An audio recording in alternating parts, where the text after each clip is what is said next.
क्या विद्या अरमान एक हो पाएंगे? क्या अरमान अपनी माँ को माफ़ कर पाएगा? कावेरी पोद्दार क्या इस रिश्ते को मान्य करेंगी? विद्या अरमान की सगी माँ नहीं है, उसने उसको पाला है, सिर्फ उसकी जन्मदाता कोई और है, इन्होंने सिर्फ उसको पाला है। और ऐसा हुआ कि जब अबीरा अरमान से दूर हुई तो उसका मेन कारण विद्या थी।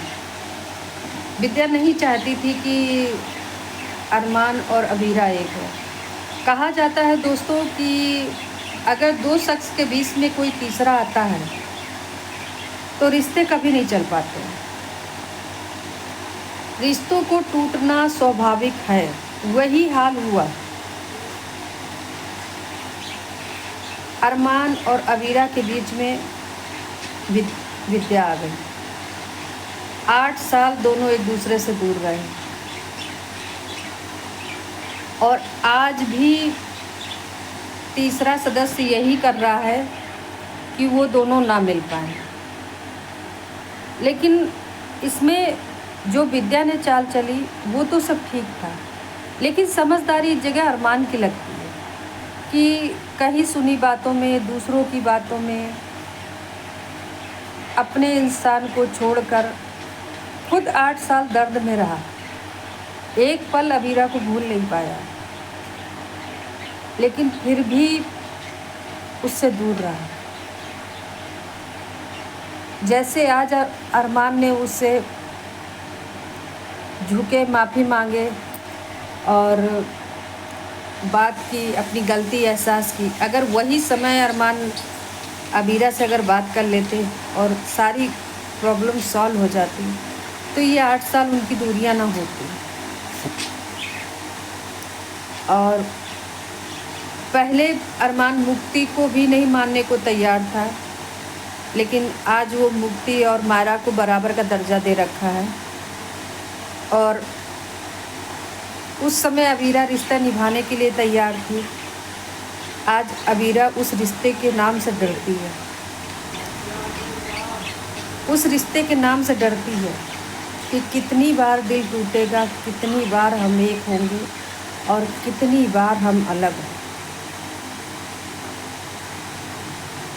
सच बात है, जब कोई अपना दिल के करीब होकर दूर होता है तो तकलीफ़ हद से ज़्यादा होती है,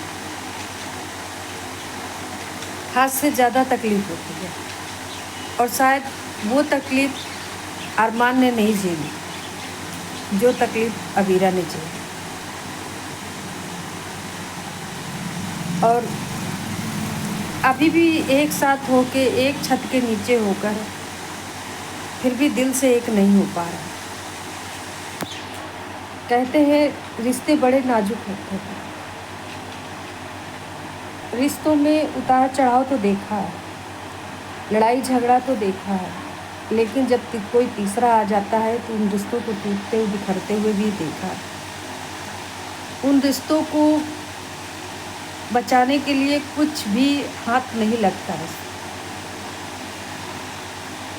और इधर दिशा भी अपनी सासू माँ से परेशान है, क्योंकि उनको काम करने वाली, बिजनेस करने वाली बीवी चाहिए थी, बहू चाहिए थी। और आर्यन तो संतुष्ट है, उनको तो परफेक्ट है क्योंकि उनका तो लव मैरिज ही था। लेकिन ये जो अरमान है और फूफा सा और कृष्ण दोनों मिलकर फिर गेम चाल चल रहे हैं अरमान के खिलाफ। फिर वो यही चाहते हैं कि अरमान नीचे गिरे और परेशानियों से घिरा रहे। लेकिन दोस्तों ये बात तो फिर हम एक बार कहेंगे कि जब तक अबीरा रहती है अरमान को परछाई गम की नहीं छू पाती।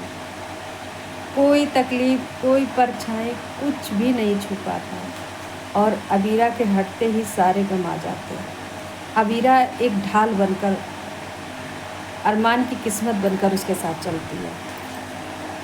तो दोस्तों अगर वीडियो अच्छा लगे तो लाइक और सब्सक्राइब ज़रूर कीजिएगा और बेल आइकन की बटन भी दबाइएगा कि जिससे मेरा नेक्स्ट वीडियो आप लोगों के पास पहुँचे और आप लोग देखिए ये रिश्ता क्या कहलाता है। दोस्तों राधे राधे, फिर मिलते हैं नेक्स्ट वीडियो पे।